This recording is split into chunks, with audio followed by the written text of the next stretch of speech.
अब हम लोग देखते हैं कि कंजम्पशन बेस्ड मॉडल क्या होता है। तो the consumption based model is a pricing mechanism used in the cloud that charges consumer only for the resources they utilize. तो मतलब ये एक हिसाब से प्राइसिंग मॉडल है। क्या है ये?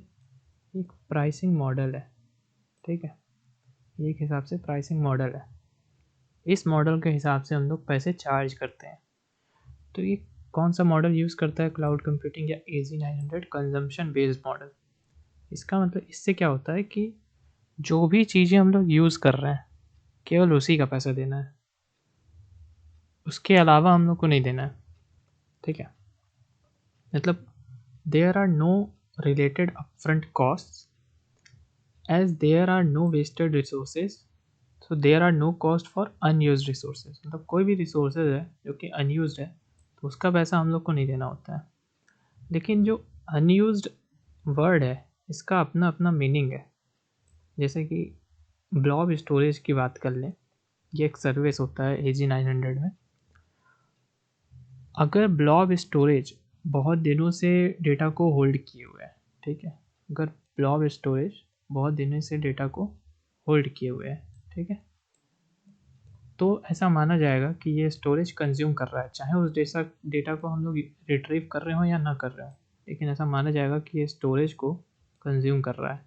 तो फिर उसका कॉस्ट जो है या फिर उसका बिल जो है वो आएगा, ठीक है।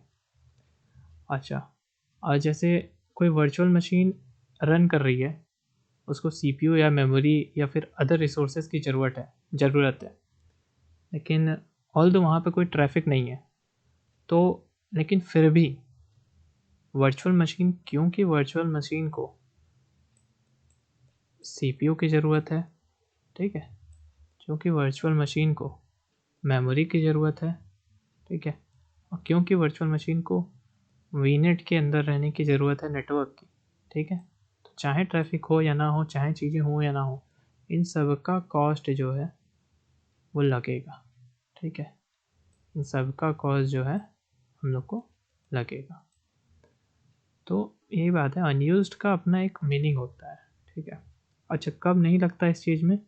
जब पूरा का पूरा VM ही अगर डिलीट कर दे, ठीक है, तो इस तरह हम लोग इसको यूज़ नहीं कर रहे हैं, तो इसलिए उसका पैसा नहीं लगेगा, ठीक है। अच्छा, पे only for what you require, ठीक है।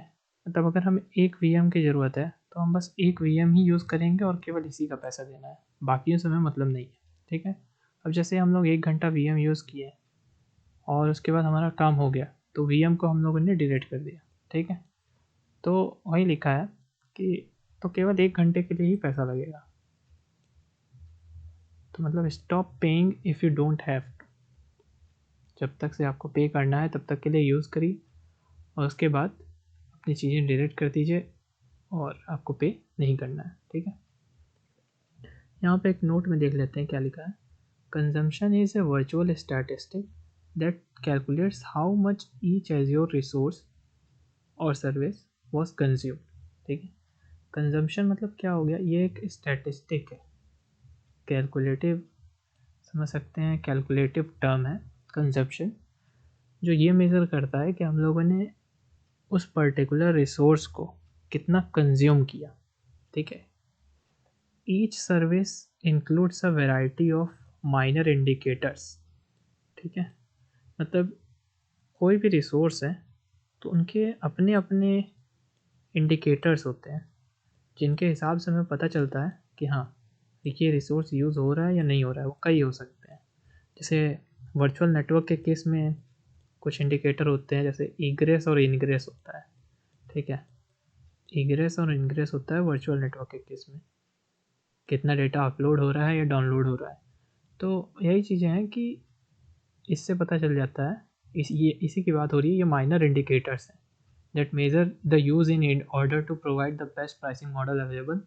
These indicators are monitored at the most micro level, ठीक है, एकदम रिसोर्स लेवल पर जाकर ये जो है कैलकुलेट करते हैं। तो ये तो बात हो गई कंजम्पशन बेस्ड मॉडल की। ये क्या है? ये एक प्राइसिंग मॉडल है जिसके तहत हम चीज़ों को चार्ज करते हैं कि ठीक है इसका इतना पैसा हुआ, इसका इतना पैसा हुआ।